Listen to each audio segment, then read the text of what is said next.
In this simple video tutorial, I'm going to share with you how to change driver letter in Windows PC or laptop. By assigning or modifying drive letters, you can avoid issues where software can't find necessary files, maintain a more organized system structure, and create an intuitive setup that makes it easier to navigate your drives.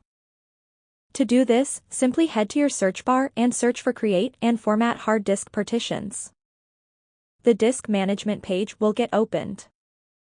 On this page, all the drives and devices will appear right here. To change a drive letter, let's say from local disk C to E or any other letter, simply right-click on it and select on Change Drive Letter and Paths. On this mini page, click on Change. On Assign the following drive letter, select any other drive letter of your own choice and click on OK. Your drive letter will get changed successfully. That's how easy it is to change drive letters on Windows 11, 10, 8, or 7. If you have any questions, just let me know in the comments section down below. Please don't forget to leave a like, share and subscribe for more video tutorials like this one.